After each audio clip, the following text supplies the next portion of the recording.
Bem, queridos, vamos continuar com um momento importante, que é a pregação da palavra. Nós estamos acompanhando a jornada de Davi, o menino que se torna rei, e estamos acompanhando então capítulo a capítulo aí, ou melhor, os eventos, de um modo geral, e sempre fazendo a propaganda. Acompanhe lá, nós temos um canal no YouTube, nós temos inclusive irmãos de muitos lugares acompanhando a transmissão, e as mensagens estão lá, a série está toda lá. Se você perdeu um domingo, procure e veja o que Deus fez na história de Davi. Eu ontem estive, sexta e sábado aconteceu ali na Igreja da Morada, do pastor Natan, a primeira conferência teológica do Instituto Bíblico da Morada. Eles têm um instituto, e veio o pastor Judy Clay, que é o pastor da Igreja Batista no Jardim Botânico, ali no Rio de Janeiro. Ele é diretor de uma editora que se preocupa muito com a questão da exposição, e era uma conferência sobre pregação da palavra, E foi realmente muito bom, muitos pastores ali. Eu fiquei muito feliz. A gente fica feliz quando vai aprender, quando vai ouvir e se atualizar também, e percebe que está fazendo ali, que estamos como igreja preocupados com coisas importantes, e é bom quando a gente percebe que estamos no caminho. Eu fiquei feliz quando ele falou ali sobre a importância de entendermos, e aqui, para que você também saiba disso, entenda e valorize a importância do estudo da palavra do Senhor e de conhecer a história de maneira panorâmica, de entender de fato do que a Bíblia se trata, cada pedaço. É uma preocupação que nós temos aqui de ensino. De manhã na EBD nós temos uma classe só para panorama bíblico, Muitos irmãos aí nos últimos anos têm passado e recebendo um entendimento, porque a Bíblia é um livro com começo, meio e fim. A Bíblia é um livro que de fato traz verdades que não estão soltas. Existe toda uma questão que envolve cada um desses passos, e em tempos tão perigosos, onde as coisas estão sendo tão distorcidas, é fundamental ter convicção e saber a verdade. Hoje, na hora do almoço, eu ouvi ali uma conversa, vi a Nívia conversando com o Eric, e eu estou aqui hoje à noite, tenho como visita aqui, a minha sogra está aqui, meu cunhado, Dona Menaide e o Dimas estão aqui esta noite, e eles falando ali, o Eric comentando, falando sobre inteligência artificial. Inteligência artificial não é um nome novo, é algo que já vem sendo construído há décadas, mas nos últimos 2 anos a inteligência artificial tomou uma proporção assustadora. A maneira como a tecnologia ela dá saltos de uma hora para outra é impressionante. E agora, recentemente, eu vi uma matéria falando, por exemplo, da troca que uma grande empresa do setor de tecnologia, que vende também, da Amazon, que mandou embora mais de 10 mil funcionários pelo mundo inteiro, porque foram substituídos por mecanismos, por robô e por inteligência artificial. E hoje a gente se assusta, você vê um vídeo, recebe um vídeo aí no seu computador, você já não sabe mais se o vídeo é verdade ou não. Hoje você tem aí mecanismos que literalmente mudam tudo. Há umas semanas atrás eu fui surpreendido aí com um negócio que faz música. Aí você coloca lá alguma coisinha, tá aí, a música está pronta, tem uma história, o tal do chat GPT já está aí, já tem um tempinho, e as coisas vão acontecendo, e as mentiras e o engano também vão sendo disfarçados com cara de verdade. Então, quanto mais você conhecer a palavra do Senhor, mais protegido você estará no que diz respeito aos conhecimentos que levam à eternidade.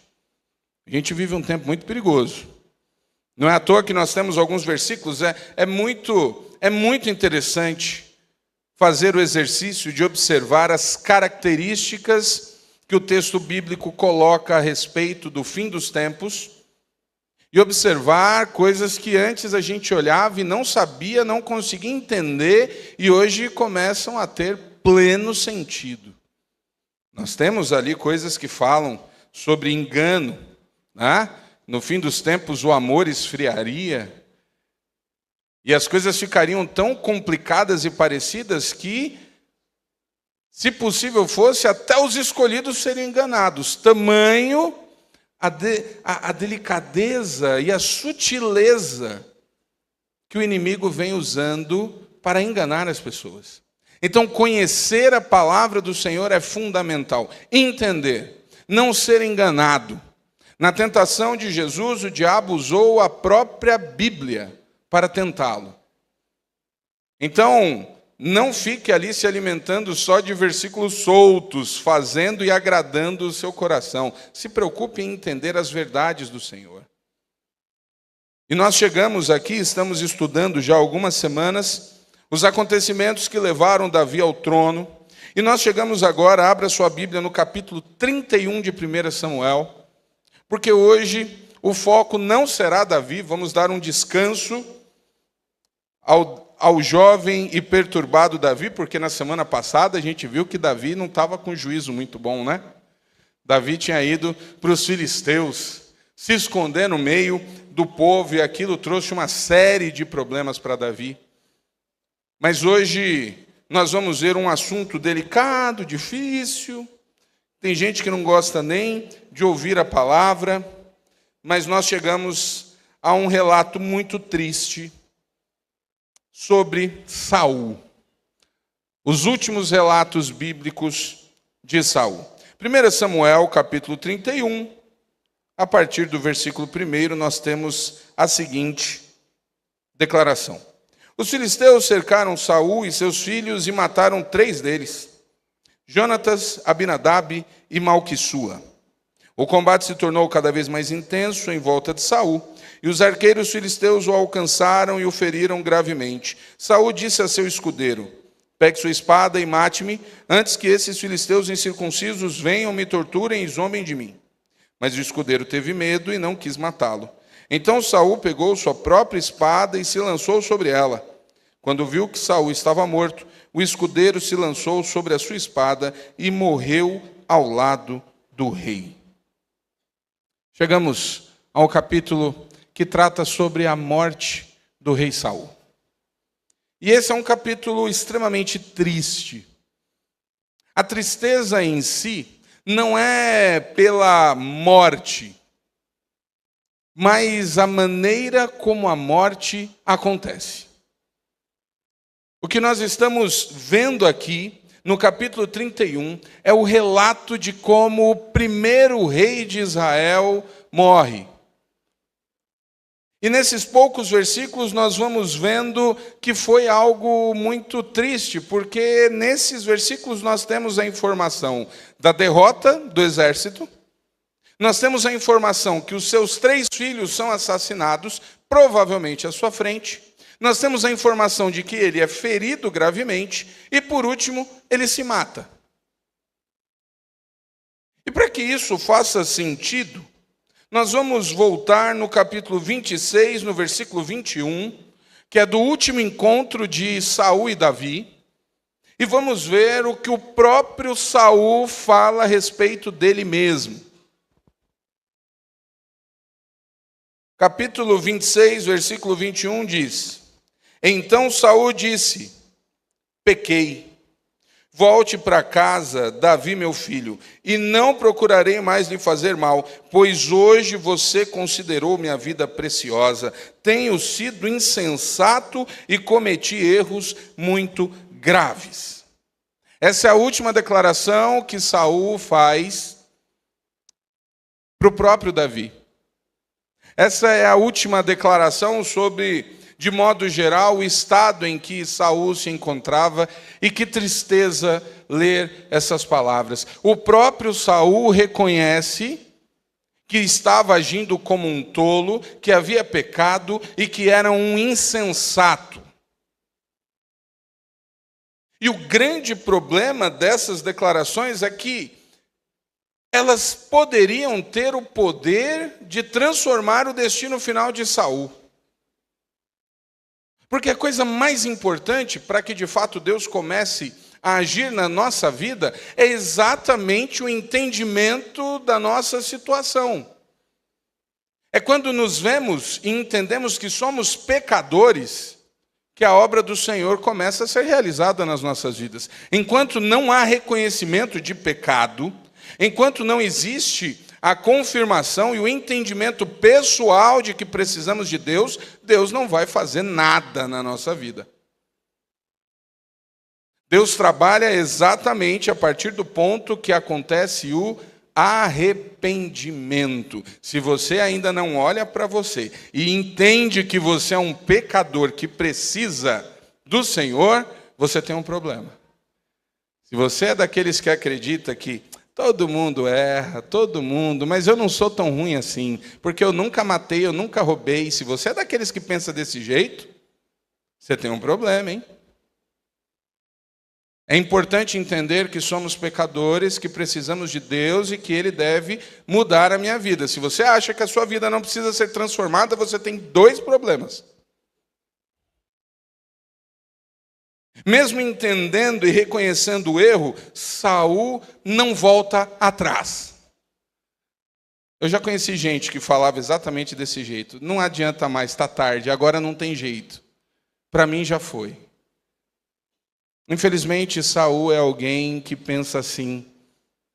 E quando nós conhecemos, e aí a importância de entender e conhecer um pouco da trajetória, a gente fica frustrado. Porque Saul é alguém que começa muito bem. Saul é alguém que é escolhido por Deus, sim. Quem manda Samuel ungir Saul como rei é o próprio Deus. E nós temos textos que deixam bem claro de que Saul, em um tempo de sua vida, serviu ao Senhor e Deus agia através dele. Uma das coisas mais incômodas que a gente passa quando começa a estudar, e eu tenho feito aí um discipulado com alguns homens, durante a semana, faço a questão de postar ali, né? Eu sempre coloco uma fotinho, uma frase ali do estudo, lá. É importante entender, mas tem uma lição lá em que o autor fala com todas as letras, que o grande problema é que a maioria de nós termina mal. A maioria dos homens terminam mal a sua jornada. Outros gostam de falar e dizem que, na verdade, o que conta não é como você começa, mas é como você termina algo. Um grande problema que nós carregamos na nossa sociedade atualmente, eu estava vendo sobre isso, é o fato das pessoas terem uma enorme dificuldade em terminar as coisas. Nós vamos largando pelo caminho um monte de coisa. É a questão de perseverar ou de ir até o final. As pessoas, elas vão largando, elas vão terminando, começam cursos e não terminam. Você está lá todo empolgado, né?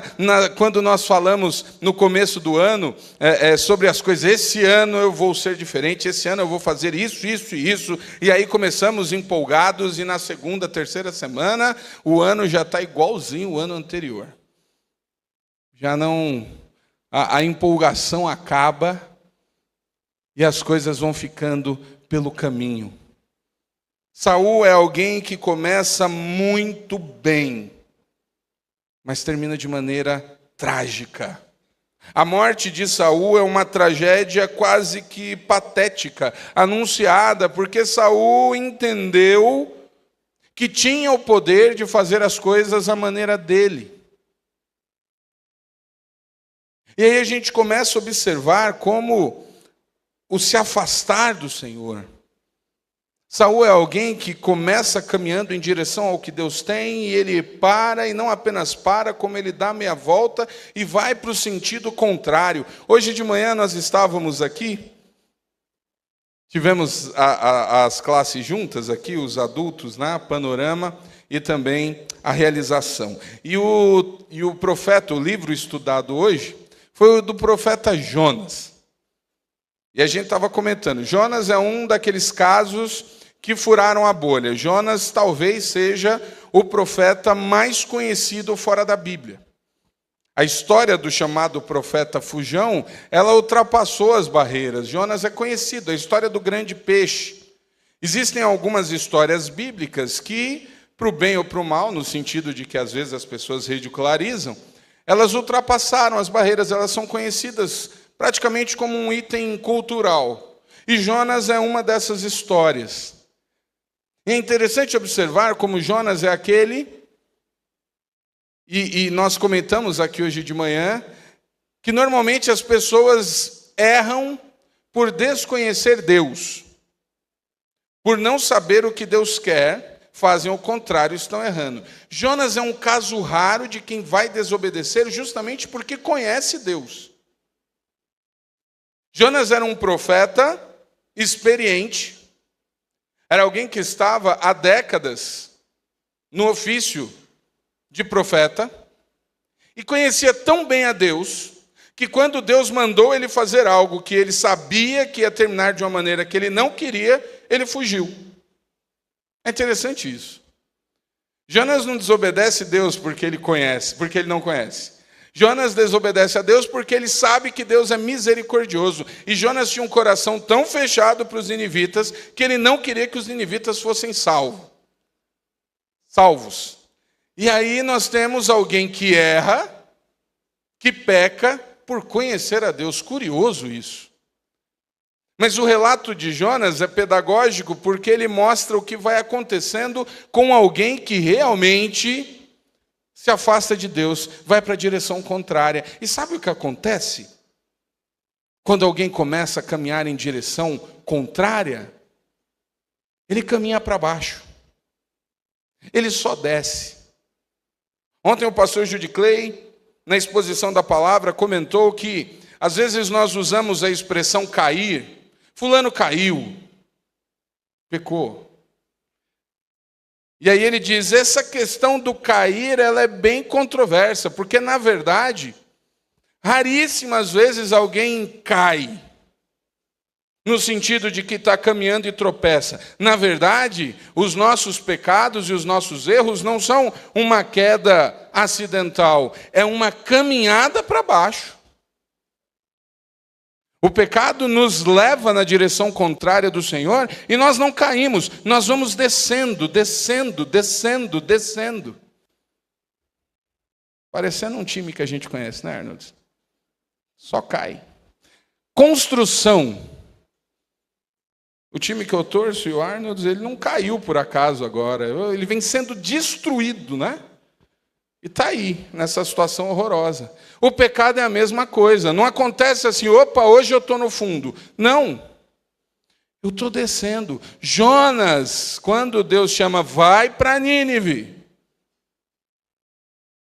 Jonas pega e o texto começa. E Jonas, aí Jonas vai descendo. Jonas vai em direção ao litoral, vai descendo. Aí ele pega um barco, vai sentido Tarsis, que é para o outro lado, é descendo. Aí Jonas desce, vai para o barco, do barco ele vai para o porão, onde ele é encontrado dormindo no meio de uma tempestade. Do porão ele desce para o mar, ele é jogado, e dentro do mar ele desce para o fundo do estômago de um grande peixe. Ele só desce, é só caindo. Porque ele está indo em direção contrária do que Deus deseja. É algo muito interessante de observar, meu querido, você e eu. Se nós caminharmos em direção contrária ao que Deus tem para as nossas vidas, nós vamos caminhando achando que estamos em linha reta, a gente está descendo. Foi isso que aconteceu com Saul. Saul foi se afastando, a loucura foi tomando conta da sua mente, ele foi ficando perturbado, ele foi fazendo tudo errado, e o final de vida dele é uma tragédia. Soldado a soldado, por que ele perdeu uma guerra que já estava ganha? Davi havia derrotado os filisteus. Os filisteus tinham perdido o seu maior herói. Se não fosse a loucura do rei, o povo estava tranquilo. Saul morreu a pouquíssimos quilômetros de onde ele foi ungido rei. É algo triste de observar. Primeiro é que a gente percebe que o reino praticamente não expande no mandato ou enquanto Saul foi rei. Porque ele para de ouvir a voz de Deus. Quem manda a gente para frente é o Senhor. E ele para. E tão perto do lugar da sua glória, tão perto do lugar onde ele foi ovacionado, onde os seus dias de ouro aconteceram, ele morre de maneira horrorosa, patética. Soldado a soldado vão morrendo, ele vai observando, ele vê os seus soldados serem mortos.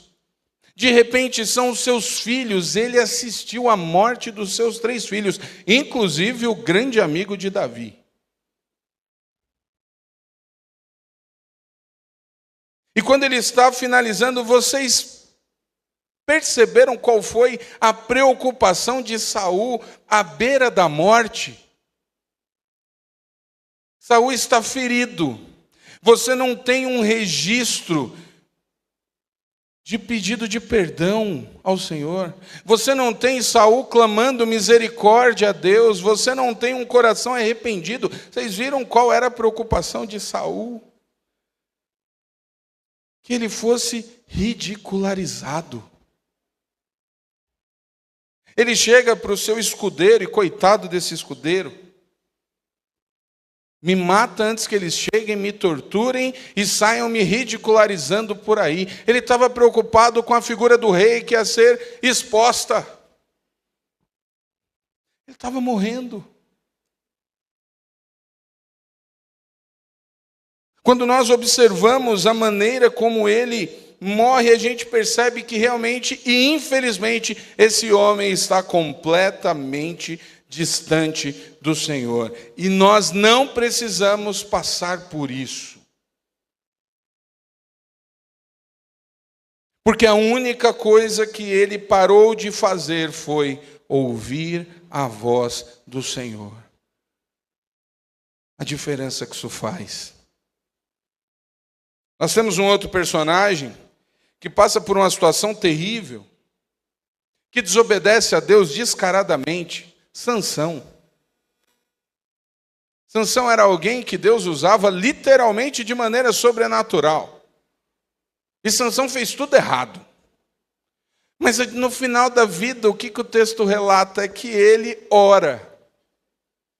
Ele está lá sendo ridicularizado, ele está lá sendo e servindo de escárnio para todo mundo, mas ele chega, Senhor, ele tem um coração arrependido, ele pede perdão a Deus, ele se arrepende, e pede para ser usado ainda uma última vez. É uma morte completamente diferente de Saul.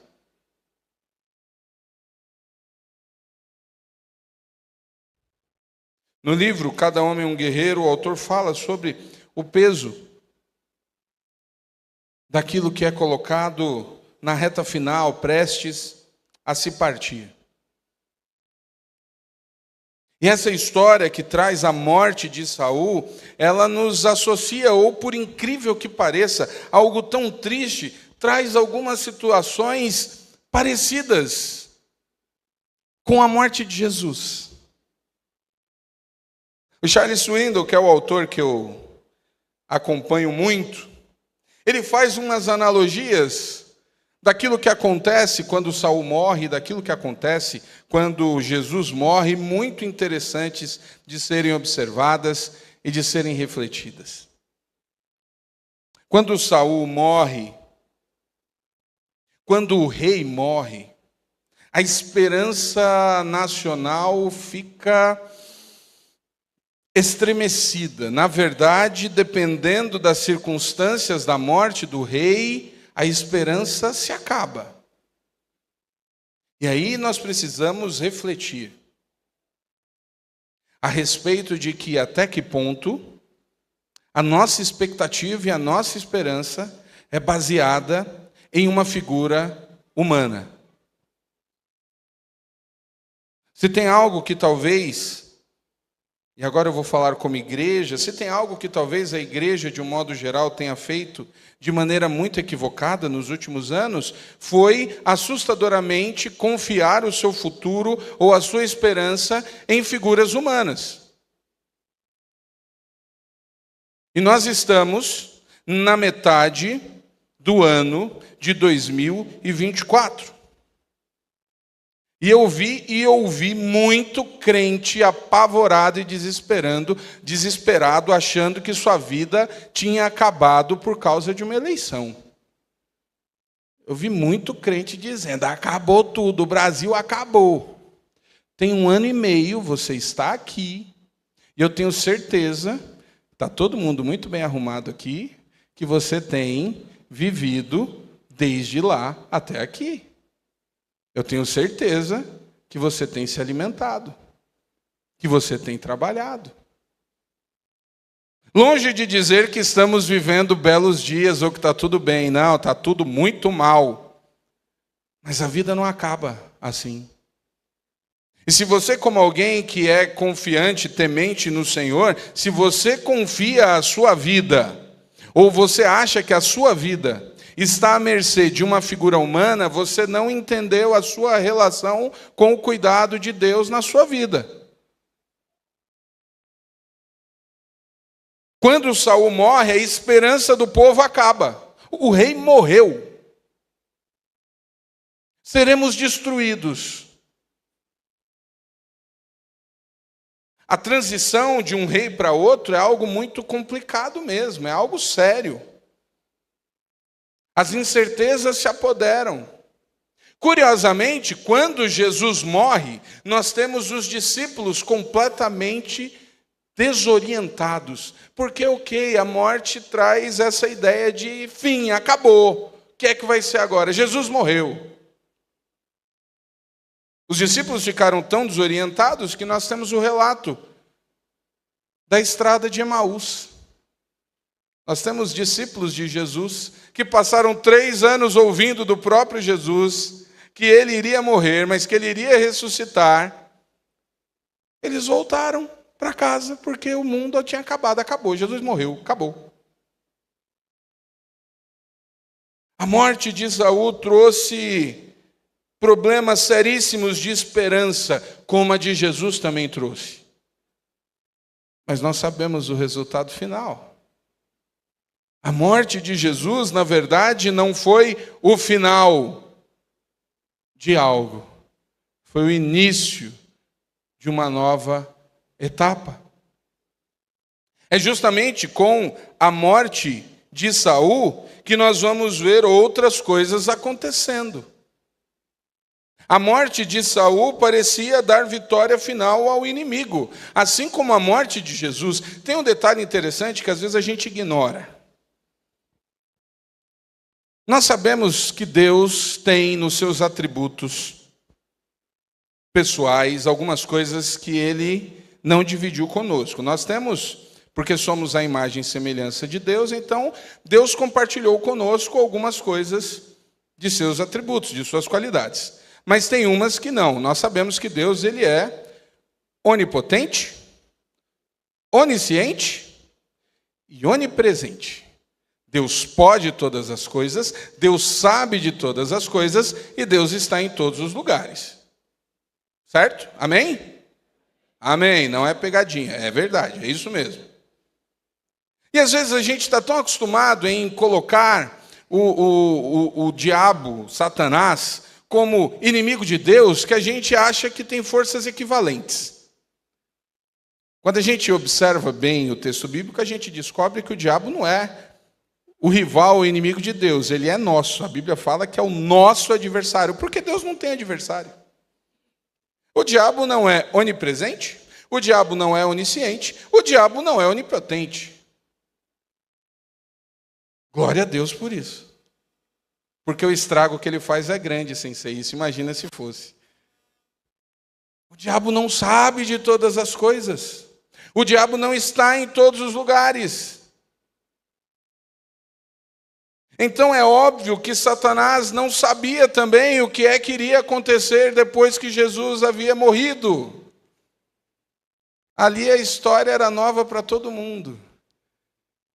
Eu gosto e já ouvi algumas canções e algumas encenações falando e dando a ideia de que quando Jesus morreu, houve festa no inferno. Eu não acho improvável, porque pareceu uma vitória. E é por isso que quando Jesus ressuscita, ele tem a vitória final contra quem? A morte. O apóstolo Paulo, inclusive, diz: onde está, ó morte, a tua vitória? Jesus derrota a morte.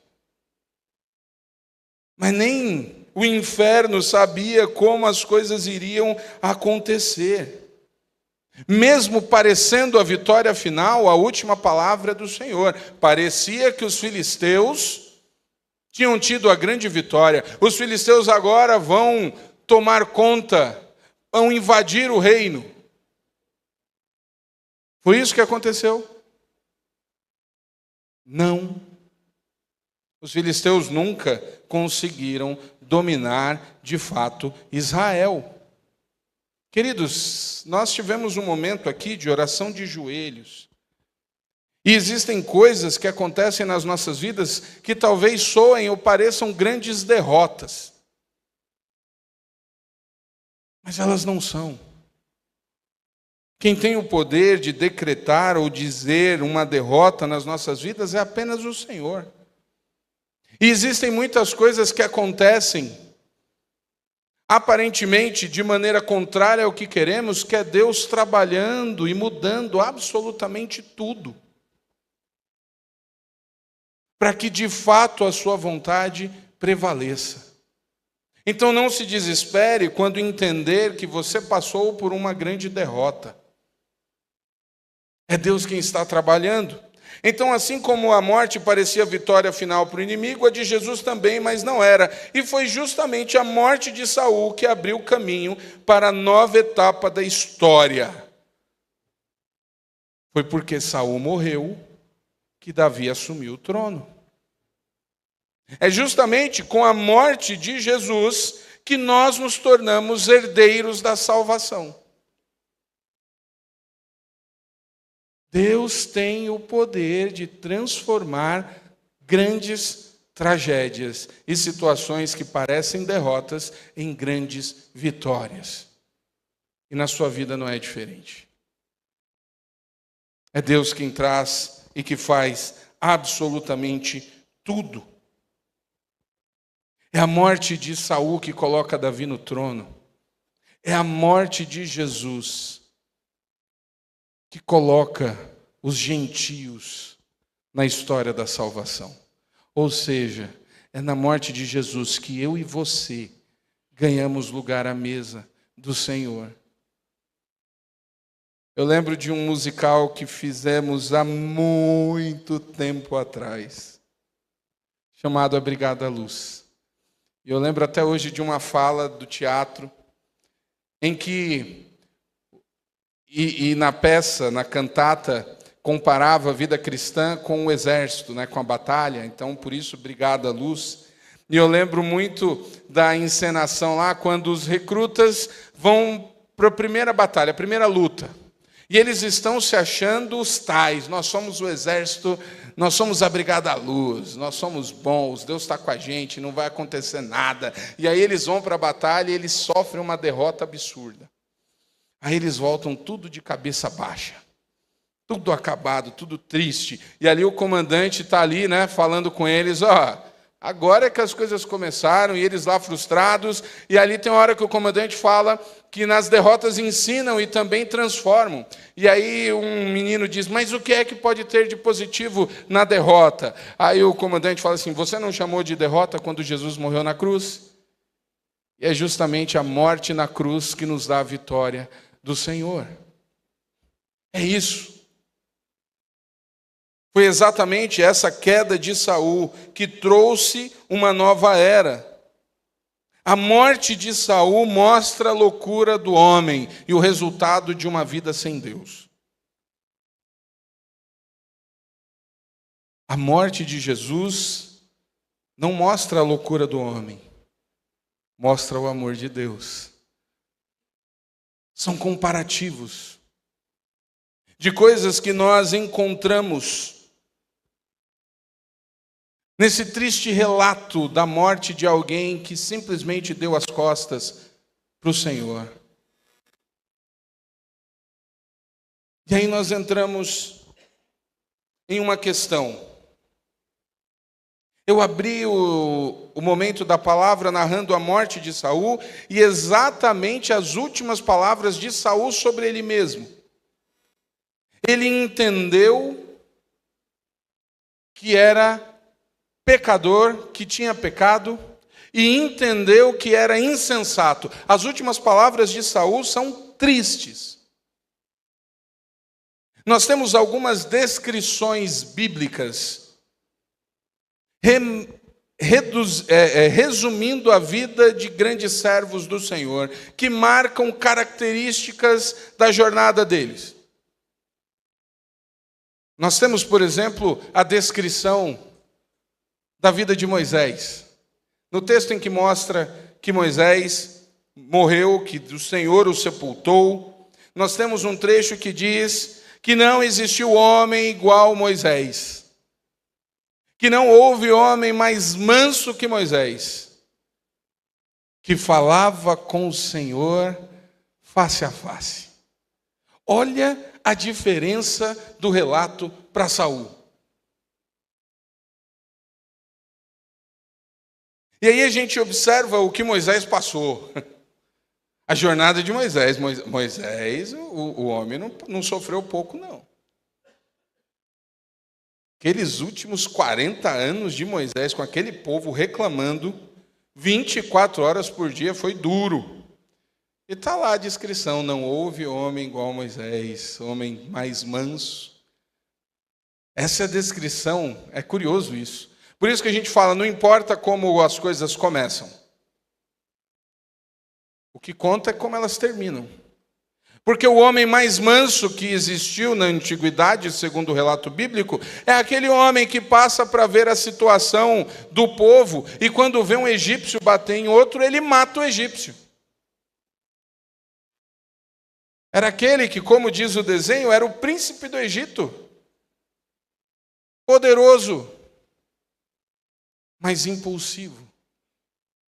Que Deus foi trabalhando de tal maneira que ao invés de ter lá como último, ou como epitáfio, ou como aquilo que marca a descrição da sua vida, ao invés de ser um homem impulsivo, lá está marcado o homem mais manso, a qual falava com Deus face a face. Deus falava com Moisés de maneira única, porque ele confiou no Senhor. Davi também vai ter a descrição incrível de um homem segundo o coração de Deus, que ouviu a voz do Senhor. A grande realidade, que é ruim de pensar, é que um dia as pessoas vão falar de você e de mim como alguém que passou. E você vai ser lembrado pelo quê?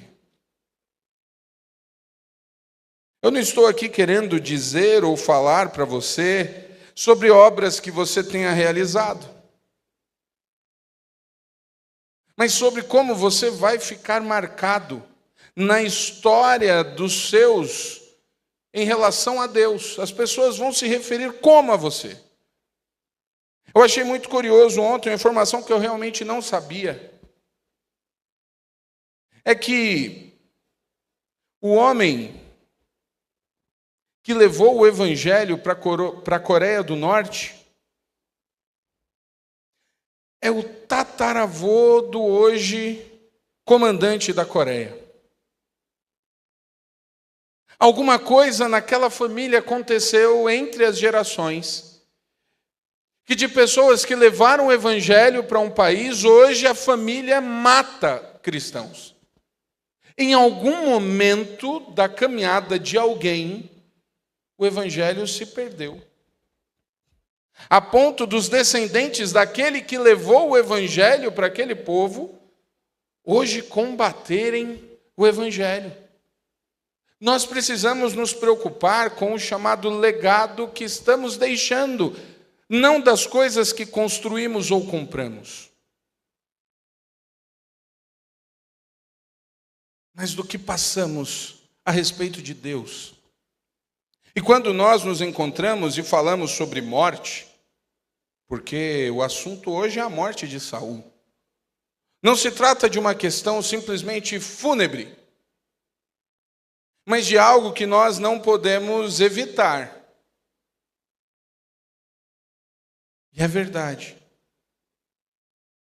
E o que nos resta é construirmos uma relação com Deus a ponto de que os outros lembrem da marca de Deus nas nossas vidas e que essa marca influencie aqueles que ficam. O grande privilégio de poder ver o impacto da relação de Deus nas nossas vidas, nas outras vidas. E às vezes as pessoas ficam querendo deixar e preocupados. E aí nós temos aquela ideia, o que é que eu vou deixar para os meus filhos? E a gente começa a pensar de fato em uma estrutura, em um conforto, em coisas materiais. Mas como disse há 3 anos atrás, aqui mesmo na igreja, o pastor Massal, nós estamos caminhando estatisticamente para um grande problema. No meio dos cristãos, nós estamos numa chamada crise vocacional. O número de pessoas que aparentemente se voluntariam ou que entendem que estão sendo chamados pelo Senhor para serem pastores e missionários tem diminuído. É claro que, como Deus não perde o controle, Deus é quem faz todas as coisas. Mas uma das razões é que, de modo geral, as novas gerações, elas são criadas para terem uma vida completamente secular. Ainda hoje existem relatos de pessoas, é engraçado isso. É bem provável que você conheça alguém ou tenha vivido no tempo em que, por exemplo, as famílias no interior tinham 2 grandes sonhos para os filhos, ou quem tinha muitos filhos, pelo menos 2 teriam um destino conhecido. Alguém precisava ser advogado e alguém deveria ser padre. Era o grande orgulho e foco. Principalmente nos interiores, onde o catolicismo é muito forte, ter um padre na família era algo extraordinário. E isso já aconteceu no meio cristão também. Houve um tempo em que, de fato, ter um pastor na família era algo muito honroso. Isso passou. As pessoas, de um modo geral, criam seus filhos querendo que eles ganhem o máximo de dinheiro possível. E não se preocupam em saber se eles estão ou se vão ser de fato aquilo que Deus deseja. Porque os pais que estão surgindo nessas últimas gerações e na geração atual, não veem com bons olhos os filhos focados na igreja. Aliás, é o contrário. Aliás, a gente tem que ouvir, às vezes, um ou outro pai ou mãe falar assim: fulano não sai da igreja, só falta levar a cama para a igreja. Eu conheço e já vi casos de pais e mães incomodados com os filhos muito dentro da igreja. O maior erro que você pode fazer na tua vida familiar é deixar claro para o seu filho, ou fazer com que ele escute que você se incomoda se ele está dentro da igreja. Se seu filho ou filha quer estar aqui na igreja, manda, pelo amor de Deus, literalmente. Mas deixa as outras coisas, é melhor eles aqui, do que por aí, sem você fazer ideia com quem estão ou onde estão. Eu não entendo determinadas coisas. Às vezes eu vejo uns relatos que eu fico sem saber o que eu penso, porque às vezes a gente vê aqui, a pessoa se converte, o marido se converte. O casamento era um problema, o homem bebia, o homem traía, o homem fazia sei lá o quê, ele se converte, a mulher fica zangada porque o homem vem para a igreja. Ou um monte de marido que não é crente, que a mulher vem para a igreja e o marido não gosta, fica botando dificuldade. A mulher está indo para a igreja. É o melhor lugar que tem para ir. Sabe por que as pessoas raciocinam assim? É porque elas não entendem que a melhor coisa que pode acontecer para alguém é estar de fato focado no Senhor, querendo fazer as coisas para o Senhor. Eu não estou falando de ativismo, mas eu estou falando de querer trabalhar e fazer, de estar junto na casa do Senhor. O pastor Judy Clay falou lá, e o foco era para os pastores, e aí ele falou de uma crise que ele teve. Que ele teve o chamado burnout, que é um nome chique para falar estafado, cansado, né? Ele arriou. E aí ele falou que uma senhora da igreja chegou falando: pastor, se o senhor continuar fazendo tudo sozinho como está fazendo, sabe o que vai acontecer? O senhor vai virar uma plaquinha naquele mural ali de pastores que passaram pela igreja, e um outro pastor vai sentar aí no seu gabinete. Eu falei: ainda bem que não disse que um outro vai assumir tua família também, né? Porque aí seria ainda mais pesado. E ele falou que aquilo trouxe um despertamento para ele no sentido de que é verdade. Eu preciso procurar fazer exatamente o que o Senhor tem e quer que eu faça. Porque senão, você vai virar uma herança para a sua família que vai gerar uma briga grande, que é capaz dos seus filhos parar de se falar uns com os outros. E você vai ser esquecido. Você se mata para deixar e dar a oportunidade para o seu filho, achando que você fez algo e afastou ele da igreja. E ele vai torrar tudo o que você deixou. Porque a coisa mais importante que você pode deixar para o seu filho não é um terreno, uma casa, um curso, um carro. É Cristo. Quantas famílias não se destroem depois que os patriarcas morrem por causa de um terreno, por causa de um carro?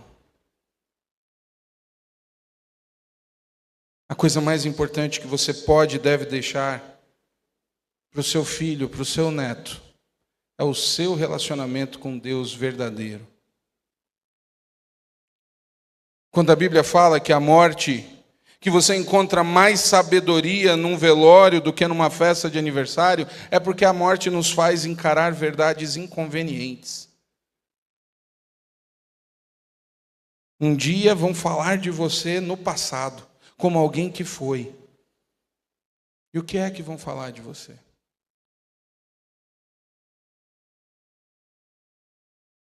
O que é que de fato seus filhos e filhas e netos estão levando de você no sentido da sua relação com Deus?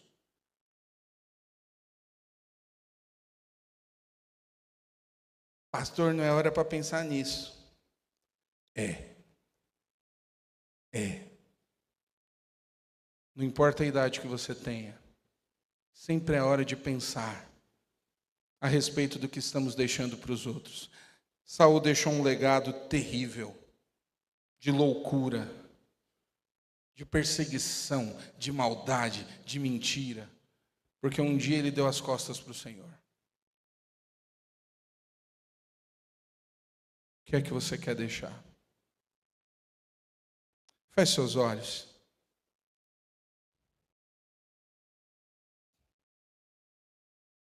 O Ministério de Louvor vai subir.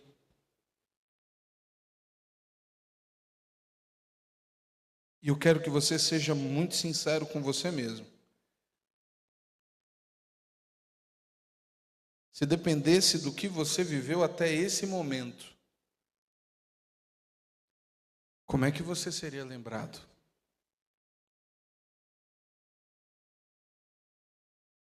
As pessoas iriam lembrar de uma relação com Deus verdadeiro? Eu vou fazer uma pergunta que vai doer para você, porque ela dói para mim. Você já parou para pensar que você pode estar vivendo uma vida em que se você partir hoje, as pessoas vão sentir alívio?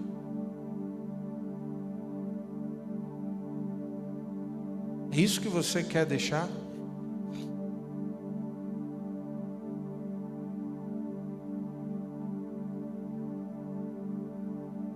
Essa ideia me entristece. Eu não quero ter uma vida em que as pessoas vão sentir alívio no dia que eu for.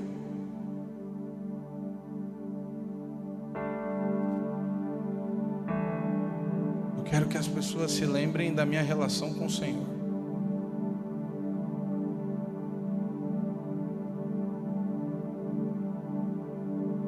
Não importa o que você viveu até agora.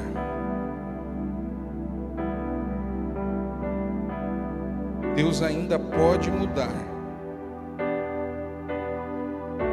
o que você tem vivido.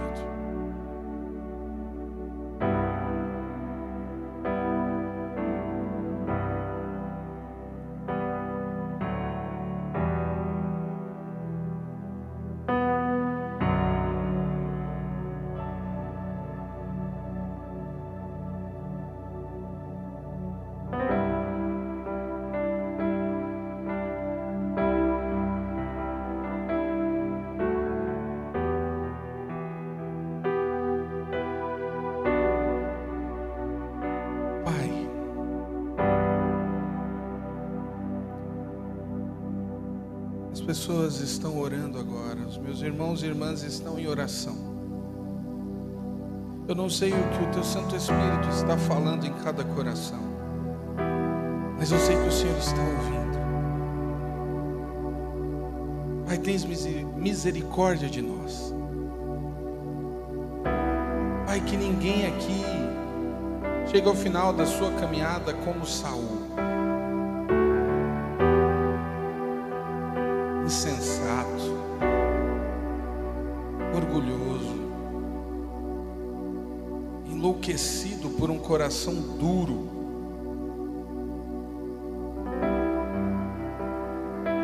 Pai, trata os nossos corações. Pai, que o desejo que mova os nossos corações seja te agradar. Como Teu Filho Jesus disse, que ao buscarmos primeiro as Tuas coisas, a Tua vontade, o Senhor acrescentaria nas nossas vidas. Acrescenta nas nossas vidas aquilo que precisamos. Nos ajuda a vivermos o que o Senhor quer. Pai, que ninguém aqui gere uma sensação de cansaço a ponto das pessoas quererem se sentir aliviadas sem a nossa presença. Pai, o Teu Santo Espírito tem o poder de transformar realidades, de transformar vidas. Pai, não existe nada que o Senhor não possa transformar. Eu tenho convicção que não existem pecados aqui esta noite maiores que o Teu amor. Pai, quebra tudo aquilo que te entristece. O Senhor tem o poder de restaurar famílias, de restaurar vidas, casamentos, relacionamentos. Basta apenas que tenhamos a coragem de entregar ao Senhor.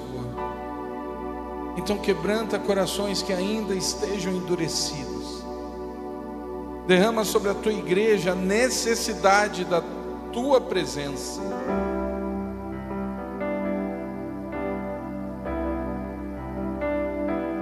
Transforma as vidas, Pai.